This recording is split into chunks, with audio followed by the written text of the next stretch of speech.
Denominamos Big Data a la gestión y análisis de enormes volúmenes de datos que no pueden ser tratados de manera convencional, ya que superan los límites y las capacidades de las herramientas de software informático que habitualmente utilizábamos para la captura, gestión y procesamiento de los datos. Dicho concepto engloba tanto infraestructuras como tecnologías como servicios que han sido creados para dar una solución al procesamiento de tan enorme conjunto de datos que en algunas ocasiones son estructurados, es decir, están en buenos almacenes, bases de datos, y otros que son de origen no estructurado, como pueden ser mensajes en redes sociales, señales de móviles, archivos de audio, sensores, imágenes digitales, datos de formulario, correos, datos de encuestas, registro de actividad o un largo etcétera de información procedente de canales no habituales y que pueden provenir tanto de fuentes que pueden ser humanas como también fuentes que pueden ser electrónicas, en el caso del IoT proveniente de sensores, micrófonos, cámaras o escáneres médicos. El objetivo del Big Data, al igual que los sistemas analíticos convencionales, es convertir el dato en información que facilite la toma de decisiones, incluso en tiempo real. Sin embargo, más que una cuestión de tamaño, es una oportunidad de negocio. Las empresas ya están utilizando el Big Data para entender el perfil, las necesidades y el sentir de sus clientes respecto a los productos y o servicios vendidos. Esto adquiere especial relevancia ya que permite adecuar la forma en la que interactúa la empresa con sus clientes y en cómo le prestan los servicios. No obstante, el asociar el concepto Big Data a grandes volúmenes de datos no es nuevo. La gran mayoría de las empresas ya llevan mucho tiempo manejando grandes volúmenes de datos y han desarrollado los Data Warehouse y potentes herramientas analíticas que les permiten tratar de forma adecuada esos grandes volúmenes de información. La evolución de la tecnología y los menores costes de almacenamiento han hecho que los volúmenes manejados por estas aplicaciones hayan aumentado de manera muy importante.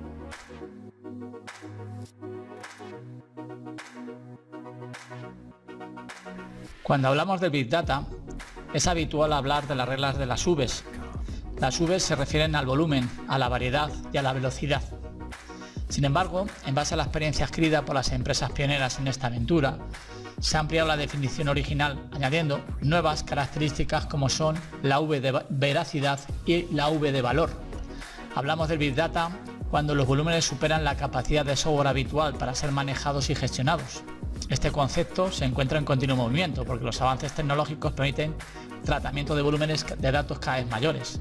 Cuando hablamos de grandes volúmenes nos referimos también al tratamiento de información que puede estar almacenada en forma de terabytes o petabytes. Esto permite incluir en este tipo de proyectos informaciones que antes no se podían procesar, como por ejemplo puede ser los registros de actividad que hasta la fecha no se podían utilizar porque no eran por volumen y por estructura ser procesados en un tiempo razonable. El concepto del volumen es muy variable y cada día que pasa se eleva y lo podemos considerar grandes volúmenes de datos, pero cada vez esos volúmenes de datos son evidentemente de mayor tamaño. El concepto de la variedad nos referimos a la inclusión de otros tipos de fuentes de información, diferentes a las que usábamos de forma tradicional.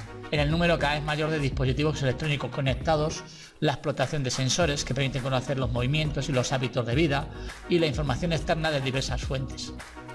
La información que procesan los Data Warehouse es información estructurada y que ha pasado numerosos filtros de calidad para poder garantizar que la información de salida tiene una precisión y una exactitud determinada. Sin embargo, cuando hablamos del Big Data, nos referimos a una información que puede estar semiestructurada o no tener ningún tipo de estructuración. La gestión de esta información desestructurada precisa de una tecnología diferente y permite tomar decisiones basadas en información que tiene importantes grados de inexactitud. Muchos de estos algoritmos se relacionan con los tratamientos de sistemas avanzados de lógica difusa. La exactitud requiere datos cuidadosamente seleccionados. Puede funcionar con cantidades pequeñas y por descontado hay situaciones que aún la requieren. Uno o bien tiene dinero suficiente en el banco para extender un cheque o no.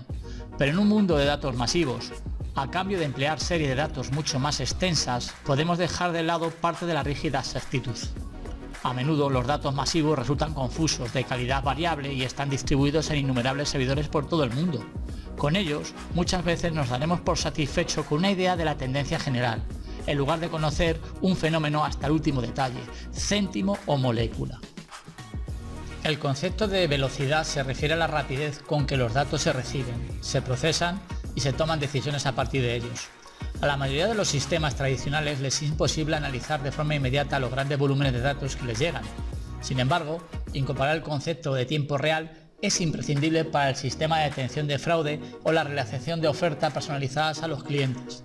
El mundo deportivo tiene multitud de analogías. Por ejemplo, la Fórmula 1 permite tomar telemetrías en tiempo real y, tras analizar la telemetría y en tiempo real, se le puede aconsejar al piloto tomar diferentes estrategias.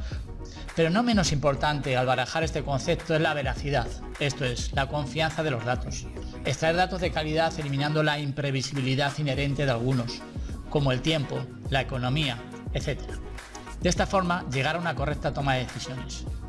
Finalmente, la última V, la del valor, es la importancia del dato para el negocio. Saber qué datos son los que deben de analizar es fundamental, tanto que ya se empieza a hablar de perfiles profesionales relacionados con el científico de datos, que tiene un perfil tecnológico con visión de negocio y evidentemente del mundo científico, probablemente gente que haya estudiado matemáticas para aplicar modelos matemáticos a las infraestructuras de información para extraer el valor de los mismos.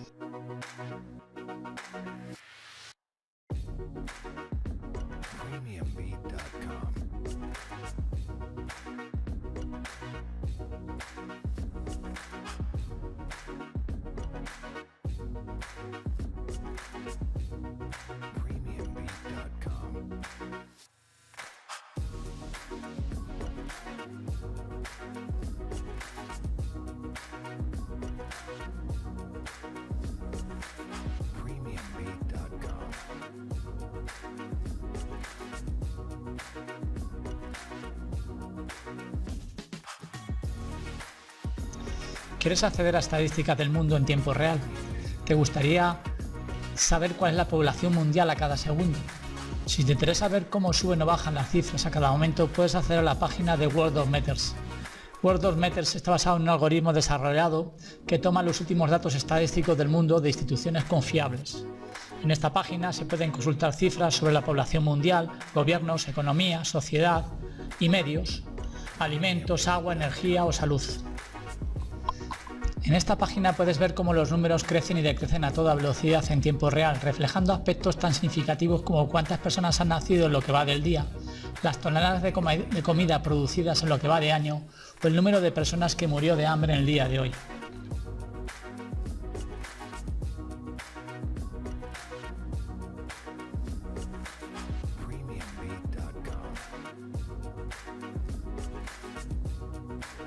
Este portal no es un portal sin ánimo de lucro, realmente no ofrece esta información de forma gratuita. Si quisiéramos contratar uno de sus contadores, no los que aparecen aquí de forma demostrativa, tendrías que pagar 35 € al mes durante un año para la contratación de un solo contador. Estos precios pueden ser enormes, es decir, la posibilidad de obtener 30 contadores y pagar $3.090. Es decir, que realmente estas empresas que se dedican a la medición y en tiempo real a través de la recolección de datos, a través de fuentes confiables y estudios estadísticos y la aplicación de algoritmos complejos matemáticos, viven realmente de la venta de los datos. Otro buen ejemplo del uso del Big Data son las instituciones públicas.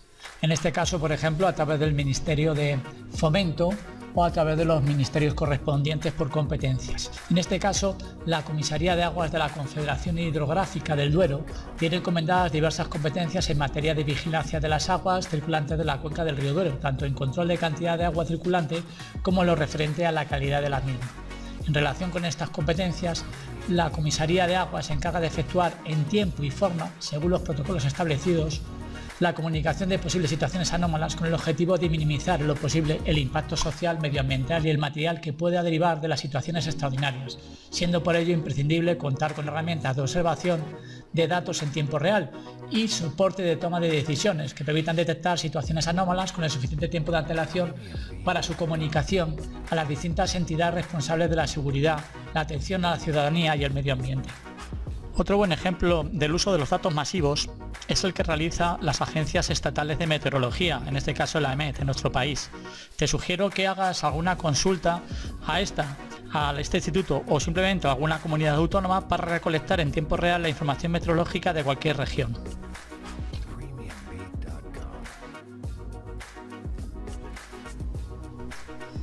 El lugar que estamos visitando ahora se llama Internet Live Stat, lo que nos muestra es una estadística de Internet. Como podréis comprobar, aparecen estadísticas al día de hoy, aunque también se pueden recuperar estadísticas por años, donde aparecen el número de usuarios en Internet, o el número total de sitios web, o el número de correos que están enviando en este momento, o las actividades en diversas redes sociales, o incluso la venta de ordenadores o otro tipo de dispositivos como son móviles o tabletas.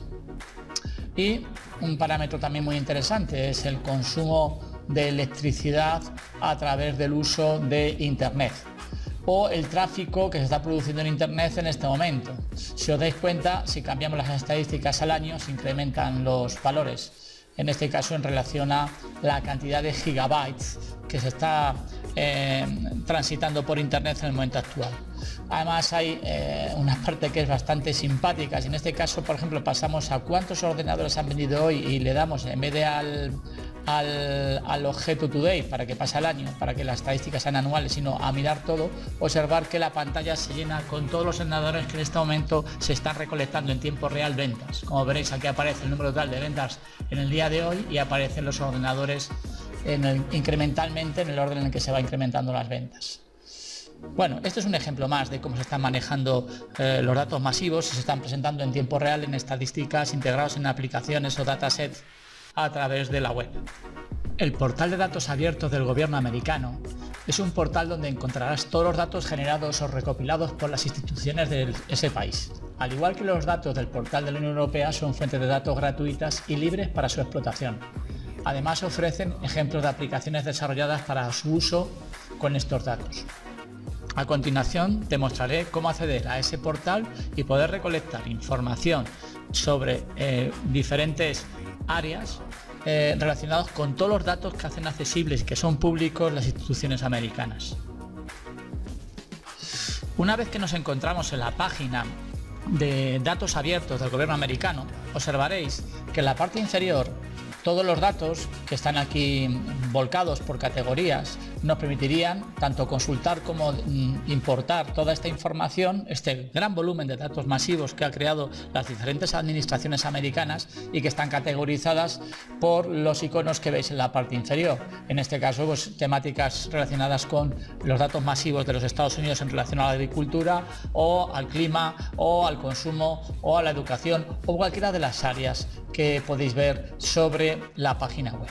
Pero en este caso, entendiendo que toda esta información es abierta y que el gobierno americano deja que toda esta información sea accesible a la comunidad de ciudadanos, también hay un entorno de desarrollo de aplicaciones que permiten que con todos estos datos terceros, que pueden ser diferentes proyectos educativos, gente privada, desarrolle sus propias aplicaciones basándose en los datos que aporta el gobierno americano. Por eso quiero que ahora visitemos la sección del menú aplicaciones. En este caso, al darle al menú de aplicaciones, veremos que ya hay multitud de aplicaciones desarrolladas por terceros con esta información. Vamos a visitar la aplicación que se llama CityData. En este caso, la aplicación CityData nos permite, por ejemplo, acceder a más de 74.000 fotos de ciudades que se encuentran distribuidas por todos los Estados Unidos, obtener información demográfica, poder acceder a información de todo tipo, incluso datos que pueden llegar a ser hasta ciertamente escabrosos, como puede ser conocer quién son los criminales o los que cometen delitos sexuales en cualquier lugar de los Estados Unidos. En este caso, vamos a ir a la aplicación Y en este caso observaremos que llegando a la aplicación, y recordad que ya estamos fuera de la página oficial del gobierno americano, estamos ya en un portal web que, apoyándose en esta información, han creado su propio aplicativo a través de esta interfaz de desarrollo de aplicaciones, que se llama citydata.com. Esto evidentemente es un proyecto realizado con la información o la recolección de datos masivos proporcionadas por las agencias y el gobierno americano. En este caso quiero miréis la parte superior y quiero que visitéis uno que pone aquí, que pone digamos que delitos sexuales. En este caso podríamos buscar por los diferentes estados americanos. Vamos a seleccionar así al azar cualquiera, por ejemplo aquí, y en este caso veréis que aparecen un registro de delitos o ofensas sexuales realizadas por diferentes personas en diferentes lugares. He elegido Missouri. Vamos a seleccionar la primera, Missouri. En este caso esto veréis que nos redirige a un mapa y aquí aparecen las chinchetas en el estado de Missouri donde se ha cometido algún delito de este tipo. Si seleccionamos uno de los objetos, veréis que en este caso aparecen los datos de la persona que ha realizado el delito. Y esto puede ser por cada uno de los diferentes sitios. Se puede acceder a la página oficial donde mostrarían además al correspondiente delincuente. Es sorprendente, ¿no? Uno se puede quedar alucinado en relación a cómo toda la información, y en este caso toda la información que es pública, permite en este caso acceder a las fichas policiales de cualquiera de los delincuentes que están evidentemente registrados por las autoridades americanas, y que a través de todos estos datos que son accesibles a través de la comunidad, utilizando en este caso fuentes oficiales, alguien pueda crear aplicaciones para diversos usos.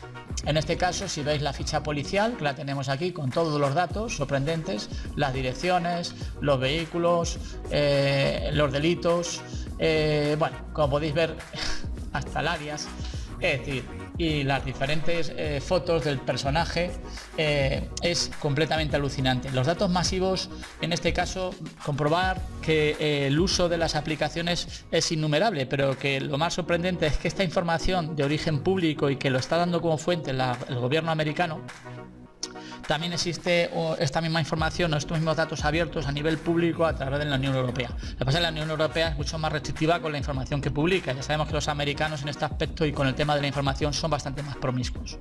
Bueno, sorprendente este ejemplo, ¿verdad?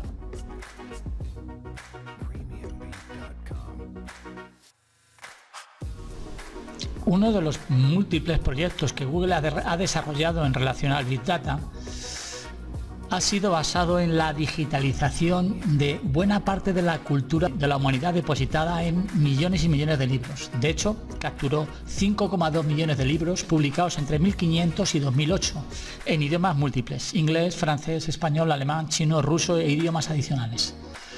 No solo se conformó con escanear o digitalizar los libros y mandarlos a los grupos de almacenamiento, sino que ha construido una monumental base de datos gratuita con más de 500.000 millones de términos obtenidos de estos libros. ¿Qué es exactamente Google Book Ngram Viewer?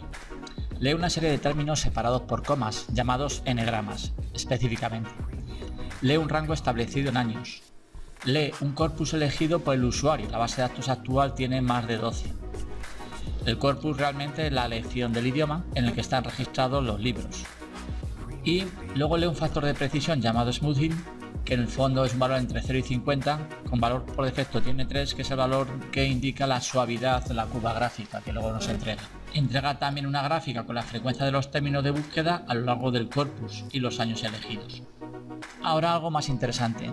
Vamos a hacer una prueba con la búsqueda de algunos términos para que podáis comprobar el uso real de la herramienta y para qué nos puede servir. Y recordar que está construida con una base de datos de miles y miles de términos, como mencionábamos con anterioridad. Para nuestro primer ejemplo vamos a seleccionar dos autores de la época, Cervantes y Lope de Vega.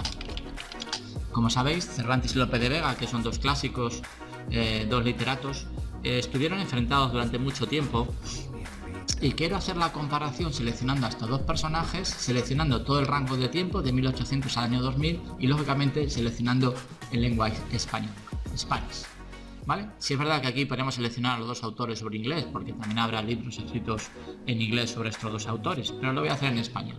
En este caso, el nivel de escala, de suavidad para la escala, voy a poner el valor por defecto, que es 3. Vamos a ver el resultado. En este caso, observad que la gráfica presenta a lo largo del tiempo, ¿verdad? La constancia o la presencia de Cervantes y Lope de Vega en los libros. De hecho, aunque aparece con un valor en la escala superior Cervantes sobre Lope de Vega, observaréis que a lo largo de todo el cronograma del tiempo, a 1800 a 2000, ha habido escritos y libros y artículos sobre los dos autores. Fijaros, vamos a seleccionar los más antiguos, de 1800 a 1820, que en este caso el valor es 1800 a 1853. Observad, todas estas obras son referencias, o hay alguna referencia a estos dos autores. Como veis, son libros en los que aparecen los enegrams que hemos usado. No quiere decir que aparezcan necesariamente juntos, pero en este caso vemos que las referencias son a libros, ¿verdad? De libros que hacen referencia a los dos autores a través de los dos enegrams que hemos usado. Si nos vamos a los más recientes, por ejemplo de 1983 al 2000, pues vemos que efectivamente en este caso aparecen libros, en este caso sobre también los dos autores, ¿vale? Y en este caso referencia a los libros que en este año de referencia que hemos adquirido están. A continuación vamos a realizar el uso de dos enegrams que están muy vinculados entre sí. Uno es inteligencia artificial y robots. Ya sabéis que los robots vienen vinculados, no tienen lógicamente vínculos con el tema de la inteligencia artificial. Esta búsqueda la vamos a hacer también a lo largo de todos los años y la vamos a hacer evidentemente, como son temas científicos, probablemente haya más publicaciones realizadas en inglés americano. Vamos a ejecutar la comparación y observamos aquí que la tendencia en las curvas son comunes, ¿verdad? Es decir, aquí sí que vemos que hay menos referencias a la inteligencia artificial en los años más antiguos y más o menos a partir del 1920 y algo, 28, 27, empieza a haber ya referencias a la inteligencia artificial, aunque las referencias a los robots han sido a lo largo de todo el tiempo, ¿no? Aunque evidentemente en publicaciones de una forma más testimonial. Y el pico se produce exactamente igual hacia más o menos la mitad más o menos hacia el año 1987, donde aquí se produce el pico. Si seleccionamos publicaciones justamente en esa franja de tiempo, 1990 a 96, por ejemplo, ahí veremos que es donde estaba el pico. Aquí es donde podemos ver perfectamente qué publicaciones, ¿verdad?, hacen referencia o a un término o a los dos, como podéis comprobar. Si vamos curiosamente hacia atrás y buscamos las referencias más antiguas, 1800 a 1976, aquí aparecerían las publicaciones en ese año donde ya se habla de robots y inteligencia artificial. Curiosamente aquí en esta primera página que tenemos, fijaros, hasta 10 y más referencias, aparecen diferentes publicaciones relacionadas a los dos términos, pero evidentemente el número de publicaciones en relación al volumen de publicaciones de todos los libros escaneados pues es mucho menor, y la curva aquí se ve claramente que coinciden en ambos términos. Pues probar vosotros vuestras propias consultas, ¿no? Es una herramienta muy interesante para encontrar bibliografía, por ejemplo, en investigadores, en los que quieran hacer un estudio retrospectivo de directamente cualquier tipo de enegram, personaje, etcétera, ¿no? Porque Google, con los datos masivos relacionados con el escaneado de estos millones de libros, nos está ofreciendo una herramienta muy interesante para el estudio enegrams de cualquier tipo sobre la literatura, desde la más antigua 1800 hasta el año 2000 y en adelante. Interesante la aplicación esta de Big Data, ¿verdad? Y la que hace Google a través de la herramienta Enegram Viewer.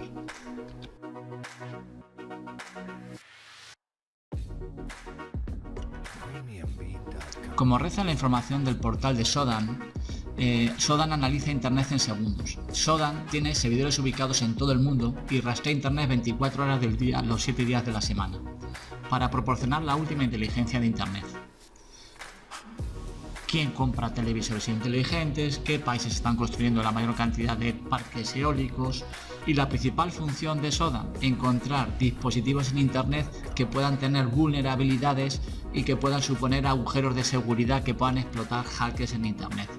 El título que aparece delante justamente de esta grabación hablar como el explorador más terrorífico de Internet. En el fondo, Zodan es un rastreador de todos los dispositivos de Internet buscando alguna vulnerabilidad. Y para ello lo que recluta y aglutina es un volumen de datos masivo que realiza cada día. Imaginaros escanear todos los dispositivos de Internet y explorar todas las posibles vulnerabilidades que cada uno de los dispositivos conectados a Internet puedan tener. Esas vulnerabilidades lógicamente son publicadas a través de Zodan y podrían ser potencialmente explotadas por un hacker, pero esta herramienta justifica su existencia para que tú mismo, como auditor de seguridad, escanees tus propias máquinas para detectar si algunas de ellas es la que tiene la vulnerabilidad para llevar a cabo las correcciones adecuadas. El uso de Zodan, el rastreador de vulnerabilidades en Internet, puede tener dos vertientes. Quien las usa justamente con fines de prevención o con el fines de saber si el grupo de máquinas, su propia red, su propia empresa tiene alguna de estas vulnerabilidades que puedan ser explotadas y por lo tanto como auditor de seguridad o simplemente como responsable de seguridad debería de tapar. Otra vertiente es que el conocimiento de esta herramienta pueda permitir fácilmente a cualquier hacker detectar, si no lo hace él con sus propios medios, o tener indexado todas las máquinas que son víctimas y que puede explotar a través de la vulnerabilidad conocida y que ha rastreado Zodan. Zodan, por lo tanto, también usa los datos masivos. Es otro ejemplo de cómo la seguridad y las herramientas de seguridad, apoyándose en datos masivos, en conjunto pueden ser usadas para proyectos de este tipo.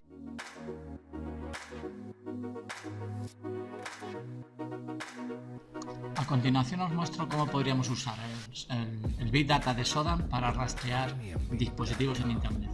En este caso voy a recuperar una consulta anterior donde podéis ver que aparece la sintaxis por 554 que corresponde al puerto que identifica una aplicación o a un protocolo que en este caso se llama protocolo de tiempo real, que es un protocolo que se utiliza para la transmisión multimedia, vídeo y audio. Si os dais cuenta, hemos facilitado además la sintaxis de filtrado de Zodan hash screen host, que lo que hace es igual true, o sea, dos puntos true, que lo que hace es indicarnos que si encuentra un dispositivo vulnerable, haga una captura de la pantalla del flujo de vídeo que esté emitiendo, en este caso a través del protocolo RTPS, que es el que identificamos por el puerto 554. Y después podría poner el país en base a que quisiera obtener datos de España, por ejemplo. ¿Veis? En este caso, el rastreador Zodan que nos da todas las cámaras, o mejor dicho, todas las fuentes de información multimedia, en este caso de España. Limitan las búsquedas a 2 páginas porque en este caso no tenemos nada más que una cuenta gratuita. Evidentemente Zodan lo que hace es permitir cuentas premium, previo pago, para que el número de resultados sea enorme. Fijaros, si ahora en vez de facilitarlo lo hacemos por otro país, por ejemplo hace que esto es Austria, observaréis que también aparecen capturas. Imaginaros que yo ya una vez que selecciono aquella que tengo interés, en este caso podría ser múltiples, como podéis comprobar, en este caso incluso el interior de una vivienda, voy a seleccionar la identidad de ese equipo, me lo voy a llevar a otra herramienta que es un escaneador de puertos y direcciones que además puede ejecutar script para comprobar si la vulnerabilidad es real. Entonces voy a poner la identidad de esa máquina, voy a ejecutar el escaneado y voy a esperar si Nmap, la herramienta, me indica que efectivamente está confirmado que esa máquina tiene la vulnerabilidad. Si os dais cuenta, Nmap lo que hace es chequear el puerto 554 en la máquina con la identidad IP que he obtenido antes vía Zodan y ejecuta un archivo por lotes, un script, un pequeño programa que intenta hacer fuerza bruta para intentar buscar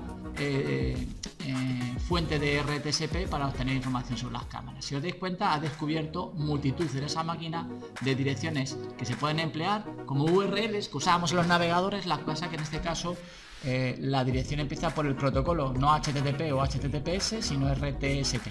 No se puede utilizar este tipo de direcciones usando el navegador, habrá que utilizar una aplicación compatible con RTSP. Si os fijáis, si cogemos la primera dirección descubierta, que es una URL, yo ahora me la voy a llevar a un programa que sea compatible con la posibilidad de coger o obtener fuentes de este protocolo a través de la red. Para ello me apoyo en el programa VLC. Me imagino que el VLC es un programa muy popular para la mayoría de nosotros porque sobre él vemos películas o contenido multimedia, es decir, audio y vídeo. Lo que muchos desconoceréis es que es un programa que permite recuperar audio y vídeo no solo que está en tu disco, sino que está en la red. Y ya sabemos que este equipo en la red es vulnerable y que podría conseguir una fuente de vídeo RTSP desde esa máquina. Para ello, voy a abrir la interfaz de red, voy a pegar la dirección, la URL, y veis que aquí pone URL, pero en el fondo utilizamos el protocolo RTSP y le vamos a decir reproducir. Y en este caso veréis que conectamos con las cámaras y en este caso podemos comprobar la fecha, la hora, que en este caso son fechas y horas reales en el momento actual. Si os dais cuenta, tiene hasta sonido la cámara y tenemos imágenes en directo. Este es un ejemplo de cómo se puede uno aprovechar de SODAN, que tiene rastreado todos los equipos e indexados en un volumen de datos masivos, máquinas de todo Internet con algún tipo de vulnerabilidad, chequeando no solo la vulnerabilidad, sino los diferentes protocolos que la pueden tener, para que luego se explote la correspondiente vulnerabilidad a través de las diferentes herramientas que pueden usar las personas que tienen conocimientos de seguridad. A continuación os muestro cómo podría cualquier usuario con unos conocimientos muy básicos intentar rastrear información sobre una compañía dentro de SODAN para ver si esa compañía, a través de su infraestructura de equipos y redes y dispositivos, tiene alguna vulnerabilidad. Mira, a continuación voy a poner el nombre de una compañía low cost de gasolineras en España y voy a buscar su página web en internet. En este caso aparece el nombre de la compañía y nos muestras las diversas las diversas empresas, las diferentes sucursales o gasolineras que tiene a lo largo del país. Voy a cerrar esta página, voy a ir directamente a SODAN y voy a escribir una etiqueta preguntando por esa compañía. Y si aparecen resultados, quiere decir que SODAN, tras rastrear esas máquinas, han encontrado algún tipo de vulnerabilidad. Vamos a ir a una en concreto que se encuentra en la ciudad de Córdoba y vamos a buscar algún detalle. En este caso, algunos detalles que, con conocimientos de informática básicos, podemos comprobar que tienen los servicios abiertos para poder acceder por el servicio web, utilizando, eso sí, puertos no tradicionales. Cuando hablamos de un servicio que se anuncia a través de un puerto, como antes veíamos el puerto 554, la parte web se anuncia en el puerto 80 o en el puerto 443. En los detalles estamos viendo que el puerto en el que se está anunciando determinados sitios web de este lugar, de esta gasolinera, en vez de ser por los puertos tradicionales, son por puertos alternativos. Bueno, ya conozco los puertos, ahora solo me trataría de formar una entrada copiando la identidad IP. A continuación copiaría la dirección IP, pondría el puerto alternativo, que ya sé que es el que he visto antes, y observad que acabo de entrar a la página web de control de la gasolina, de la gasolinera. Por lo tanto, aunque os sorprenda, lo que puedo llegar a ver dándole al índice de fugas o al índice de contenido es ver el depósito de gasolina, el depósito del diésel, saber cuál es el nivel que hay actualmente de gasolina, tanto a nivel del diésel como a nivel de gasolina, y por supuesto podría llevar a cabo la activación o desactivación de los diferentes elementos de la gasolinera si le doy al botón administrar. Normalmente aquí sí que cuando le doy a administrar nos solicitará usuario y contraseña. Luego lo podríamos utilizar alguna técnica para intentar hacer una intromisión dentro de la parte web, utilizando en este caso también mecanismos de fuerza bruta o otras técnicas en base a la debilidad que pueda tener el software que tenga la gasolinera, que use la gasolinera. Si os volvemos a SODA, observaréis que aquí tenemos todos los detalles del software que está empleando. Quiere decir que nosotros sabemos qué tipo de servidor está usando. Por lo tanto, también sabemos en este caso que puede haber alguna debilidad que lo pueda permitir entrar y acceder al sistema. Pero esto simplemente es una muestra para que veáis que como todo está conectado ahora a Internet para facilitar las tareas de control, administración y mantenimiento, hay evidentemente bajo problemas de mala configuración o no aplicadas las actualizaciones al software, graves debilidades que alguien puede aprovechar para tomar el control de un sistema industrial o directamente el control de una gasolinera como acabamos de ver. Francamente, todo esto nos puede hacer pensar que hay grandes peligros, y efectivamente los hay, y además sin unos grandes conocimientos, porque Sodan ya ha creado un volumen de datos masivos sobre todos los equipos de internet que tienen alguna vulnerabilidad. Con unos conocimientos básicos, cualquier usuario con Sodan podría llevar a cabo el intento de intrusión en las redes de forma sencilla. Estos son los riesgos de Internet, evidentemente. Los riesgos de Internet es que conectamos muchos dispositivos y no los actualizamos, conectamos muchos dispositivos y los configuramos mal. Estos son los riesgos básicamente del Internet en la actualidad, y más con el fenómeno del IoT. Bueno, recordad que esto era simplemente un ejemplo de cómo también se pueden utilizar los datos masivos con fines que pueden ser malos o buenos. En este caso hemos visto ya unos fines que suelen ser evidentemente un poquito más peligrosos.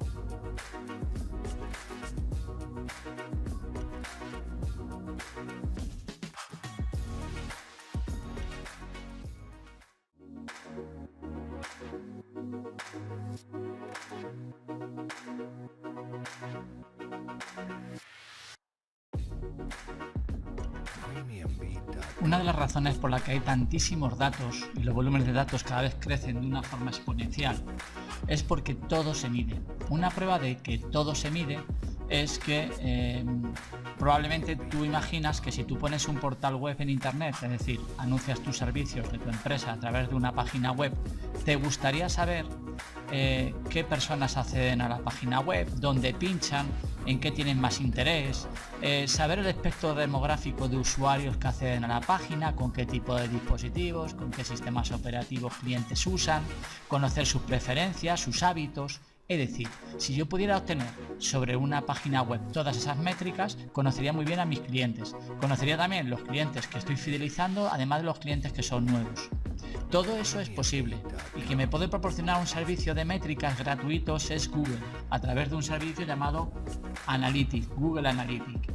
Observar que voy a introducirme en Google Analytics,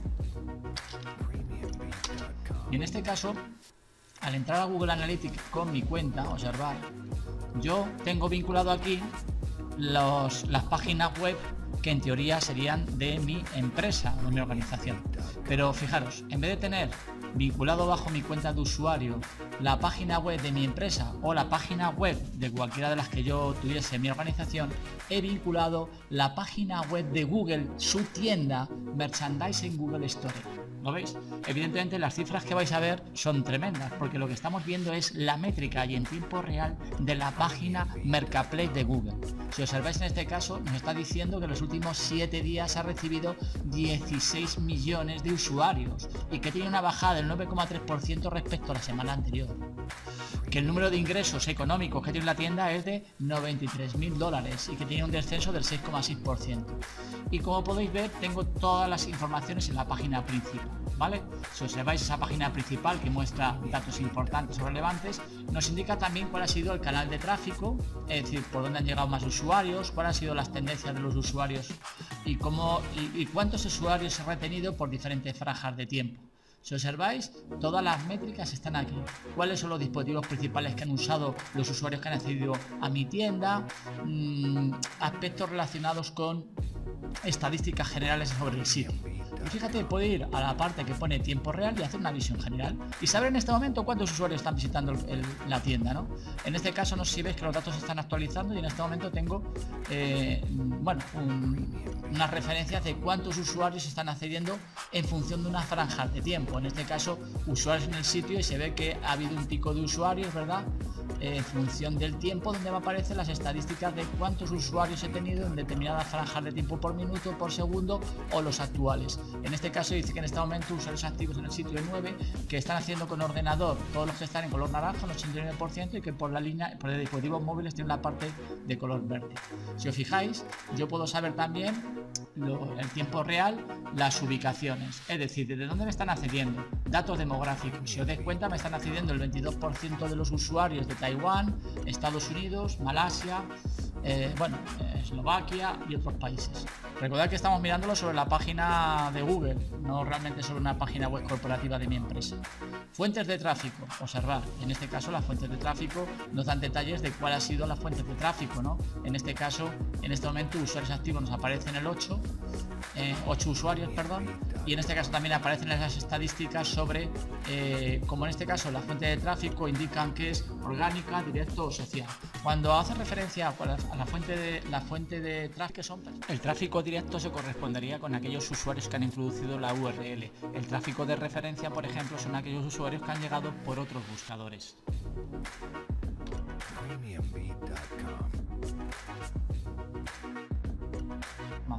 Luego podemos ver aquí sobre el contenido, podemos ver sobre los eventos, todas las estadísticas, o podemos ver las conversiones. Una parte muy interesante son las audiencias. Yo quiero tener una visión general de quiénes son mis clientes, una visión de las personas que visitan mi sitio web. Si os dais cuenta, sobre el visor nos indican que en estadísticas que usuarios más o menos promedio son 15.650, que 13.024 son usuarios nuevos. Esto siempre lo darán por periodo de tiempo en una gráfica, y en este caso podéis observar que están todos los datos. Además nos pueden indicar desde qué país nos están accediendo, en este caso, con lo cual yo podría darle a países y veo que predominantemente los usuarios que más visitan mi página, en este caso el Google Marketplace, la tienda de Google, son de Estados Unidos, lo segundo la India, bueno, y en proporción otros países. Pero si lo quiero conocer de una forma más detallada, en este caso ya serían incluso por ciudades. Si quisiera conocer qué sistema usan, sistema operativo móvil, pues en este caso nos indicarían que los usuarios que han accedido con un móvil, pues me lo han dicho, cuántos usuarios usaban Android, iOS o otros sistemas operativos. De alguna manera, sin entrar más, bueno, aquí en este caso por curiosidad, información geográfica, si miramos idiomas, en este caso veréis que toda esta información geográfica también pertenece en este caso a datos demográficos, y en este caso los números de usuarios que han accedido en función de ya no solo las regiones, sino en este caso su idioma nativo, y en este caso todas sus tasas y proporciones. Pensad una cosa, que toda esta información son datos, y fijaros que estos datos se están produciendo en tiempo real. ¿Cuál es la cantidad de datos que Google está registrando sobre su tienda?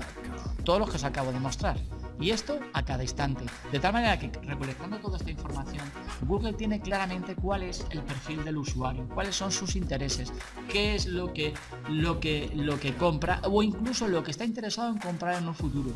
Todo esto forma parte del Big Data. El análisis de toda esta información, lo que puede garantizar a Google tras un análisis correcto es incrementar el número de usuarios, conocer dónde están las deficiencias o las debilidades, qué parte de su página no hacen clic o se hacen clic, en base a la demográfica, en base a los aspectos demográficos, intentar impulsar los mercados en aquellos en los que sean más débiles, y un largo etcétera. Este es un buen ejemplo, ¿verdad?, de cómo las métricas en las páginas web ayudan a las empresas a la toma de decisiones sobre el incremento de producción en base a todos los datos recolectados. Eso sí, aquí se genera un gran volumen de datos masivos que luego se analizan una perspectiva en una línea cronográfica. Interesante, ¿verdad?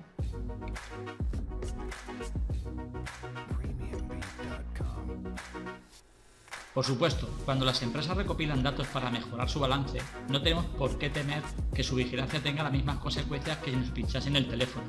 No acabamos en la cárcel si Amazon descubre que nos gusta leer el libro rojo de Mao, o Google no nos condenará al Sirio si detecta que usamos otro navegador. Las empresas pueden ser poderosas, pero aún no disponen de los poderes coercitivos del Estado. Así que, aunque no se presentan en casa para llevarnos a rastras de madrugada, las firmas de todo tipo amasan montones de informaciones personales relacionadas con todos los aspectos de nuestras vidas. Los comparten con otros sin nuestro conocimiento y las usan de una manera que difícilmente hubiéramos imaginado nunca. Los datos masivos son un recurso y una herramienta. Sirven para informar antes que para explicar. Nos indican el camino para comprender, pero aún así pueden inducirnos al error, dependiendo de lo bien o lo mal que se manejen. Por último, quería despedirme y dejaros una recomendación. Os sugiero que cuando tengáis ocasión veáis un vídeo de la comunidad TED de Cathy O'Neil, que hace una reflexión sobre el uso del Big Data, y creo que es interesantísimo que veáis ese vídeo también. Así que espero que en cualquier caso ahora tengamos claro qué es los datos masivos, cómo se están empleando y cuáles son las posibilidades que ofrecen a la humanidad en el futuro.